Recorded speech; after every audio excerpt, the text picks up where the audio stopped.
айтатын едім де, сол міне көрдіңіздер ме? Негізі қалайынан енді тау мен тау кесікпесе де адам мен адам кесігеді ғой. Енді сол міне өзімнің жанымда тұр, сіңілім болып құшақтап, міне өстіп кимешегімді кигізіп қасында тұрмын.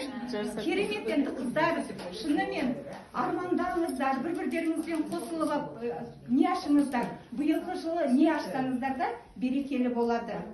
Кім клуб ашқысы келеді, кім бизнес ашқысы келеді, молы мен ақшаларыңызбен сондай керемет бір жыл болады. Сондықтан да қалып қалмаңыздар. Бірден ашқыдарыңыз келсе, биыл ертең бастап кетіңіздер. Жақсы ма? Біреумен біреу қосылыңыздар. Мысалы, мына екі адам қосылып, бір тігін цехын аштық дейік. Құдай сөйлейді. Біреулеріңіз мысалы хлебобулочный ашқыларыңыз келді. Біреулеріңіз теріден тігілген андай-мындайдар ашқыларыңыз келді. Қазіргі кезде өте көп қой, өте көп не ашқыларыңыз келеді.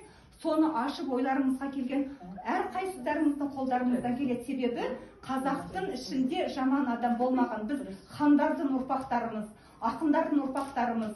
Берекелі, мерекелі күндерде анандай дастарханымызды жайып, бөтенді нетпейтін, бөтен түспейтін, әр халықты жанымызға шақыратын сондай керемет халықтың ұрпағы болғандықтан біздің әр қашанда жолымыз ашық. Қыздар, сондықтан да биылғы жыл қалып қалмаңдар. Өйткені 23-ші жыл бұл бестік деп аталады. Әр нәрсеңіз десеңіздер де беске шығады.